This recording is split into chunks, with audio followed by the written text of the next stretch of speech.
Assalamualaikum warahmatullahi wabarakatuh. Perkenalkan, saya Dea sebagai moderator akan membimbing jalannya presentasi kali ini. Kami dari kelompok 15 yang terdiri dari pertama Mbak Ronalia, yaitu NIM A510190061. Yang kedua saya sendiri, Dea Fariska dengan NIM A510190072. Dan yang ketiga, Dina Celia Wardani dengan NIM A510190077. Di sini kami akan menjelaskan tentang Muhammadiyah dan kiprah sosial kemasyarakatan. Selanjutnya, saya akan menjadi materi yang pertama, akan menjelaskan tentang Muhammadiyah dan pendidikan. Menurut Ahmad Dahlan, nilai dasar pendidikan yang perlu ditegakkan dan dilaksanakan untuk membangun bangsa yang besar adalah yang pertama pendidikan akhlak. Di sini sebagai usaha menanamkan karakter manusia yang baik berdasarkan Al-Quran dan Sunnah. Yang kedua, pendidikan individu. Sebagai usaha menumbuhkan kesadaran individu yang utuh, yang berkeseimbangan antara perkembangan mental dan jasmani, keyakinan dan intelek, perasaan dan akal, dunia dan akhirat. Dan yang ketiga, pendidikan sosial sebagai usaha menumbuhkan kesediaan dan keinginan hidup bermasyarakat.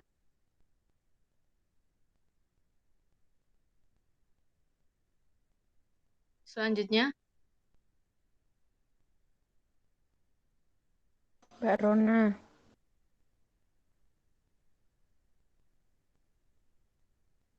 Maaf Mbak, belum di mute, masih di mute. Muhammadiyah dan budaya sosial. Yang pertama, menyantuni anak yatim.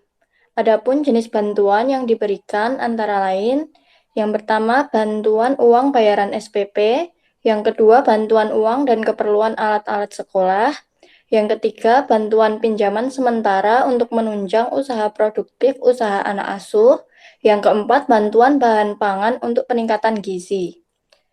Selanjutnya, mengembangkan seni budaya.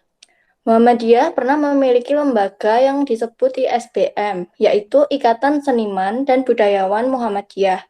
Lembaga ini tidak bisa berkembang seperti yang diharapkan karena masih ada kendala yang dihadapi, yaitu kurangnya dukungan dari ulama serta kondisi politik yang belum kondusif. Baru menjelang Muktamar Muhammadiyah ke-24 di Yogyakarta, gairah seni Muhammadiyah muncul kembali dengan ditampilkannya berbagai macam seni untuk menyemarakkan muktamar. Salah satunya adalah Lautan Jilbab karya MH Ainun Najib. Lalu Muhammadiyah dan ekonomi. Gerakan ekonomi Muhammadiyah bisa dijalankan antara lain dengan mendirikan koperasi di berbagai jajaran jenis koperasi sebagai sarana untuk melakukan penguatan ekonomi umat. Yang kedua, mendirikan badan usaha milik Muhammadiyah dalam berbagai bidang jasa, perdagangan, pariwisata, perkebunan, perikanan, dan lainnya. Yang ketiga, lembaga keuangan untuk mendukung usaha-usaha umat, yaitu PT Modal Ventura, Bitul Malwa Tamwil, BMT, BPR Syariah, dan lain-lain. Yang keempat, sharing dengan berbagai perusahaan yang bonafit dan kompetitif.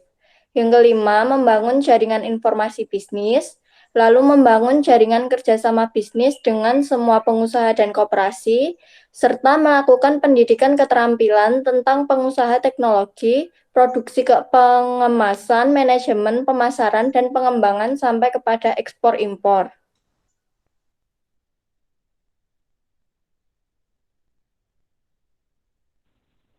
Yang selanjutnya di Muhammadiyah dan politik.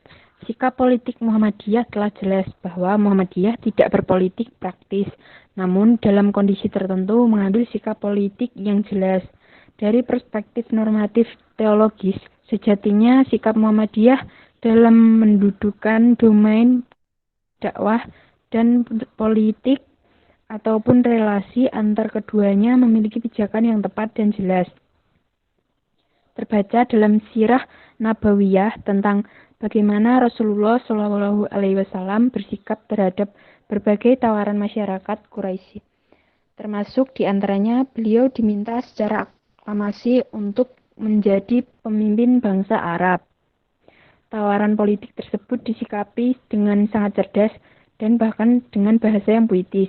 Intinya bahwa Rasulullah Shallallahu Alaihi Wasallam menolak tawaran politis bergengsi masyarakat Quraisy dan lebih memilih untuk terus berdakwah secara kultural di tengah-tengah masyarakat Mekah yang kemudian kita kenal sebagai gerakan dakwah Syriah dan Jahiliyah.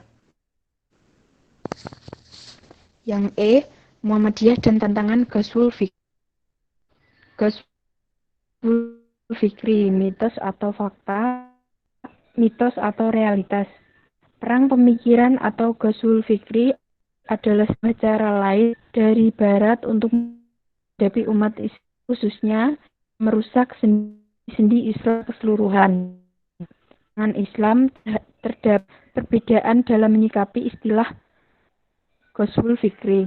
Sebagian mengatakan bahwa Ghazwul Fikri adalah mitos belaka. Perbedaan pemikiran adalah sesuatu yang lumrah terjadi yang tidak perlu dipersoalkan. Istilah Ghazwul Fikri hanya muncul dari orang-orang yang ketakutan menghadapi realitas plural pemikiran manusia.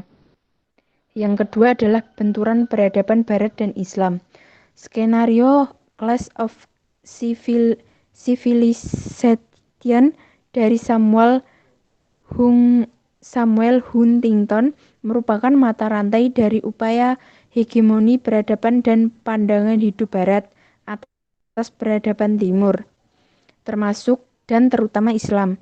Semakin menguatnya hegemoni Barat tersebut menunjukkan bahwa yang terjadi saat ini adalah perang pemikiran antara peradaban Islam dan kebudayaan Barat.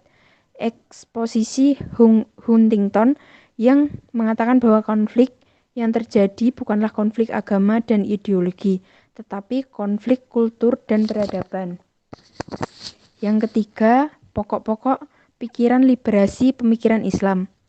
Konsepsi dan terminologi Islam telah menjadi komoditas yang begitu menarik bagi kaum liberalis untuk menyebarkan virus-virus pemikiran yang membahayakan bagi akidah dan keyakinan Islam. Upaya tersebut dilancarkan dengan melakukan reduksi pemahaman terhadap terminologi al-Islam dan mengaburkan antara konsep Islam dengan al-Islam. Reduksi ini diawali dengan membawa terminologi al-Islam menjadi Islam. Al-Islam dianggap sama saja dengan Islam yang hanya bermakna kepasrahan kepada Allah. Dengan pengertian tersebut, semua umat beragama Islam memiliki kepasrahan kepada Tuhan yang diyakininya adalah Islam.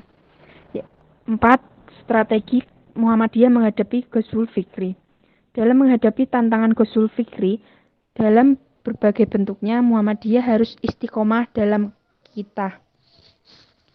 Karena konsistensi dan komitmen total yang dimiliki para pemimpinnya selama ini, Muhammadiyah menjadi diterima oleh umat.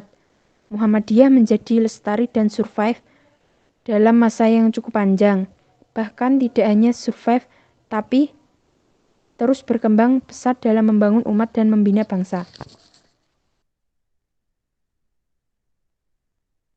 Selanjutnya saya sebagai moderator akan menyampaikan kesimpulan kali ini. Dari pembahasan dan materi yang disampaikan di atas, kami dapat mengambil kesimpulan bahwa Muhammadiyah merupakan gerakan Islam yang bergerak di berbagai bidang. Bukan hanya dalam bidang agama, namun Muhammadiyah juga bergerak di berbagai bidang, seperti bidang pendidikan, bidang sosial budaya, bidang ekonomi, bidang politik, serta bergerak melawan Ghazwul Fikri. Terima kasih atas perhatiannya. Kami sampaikan mohon maaf apabila ada kesalahan. Wassalamualaikum warahmatullahi wabarakatuh. Waalaikumsalam warahmatullahi wabarakatuh.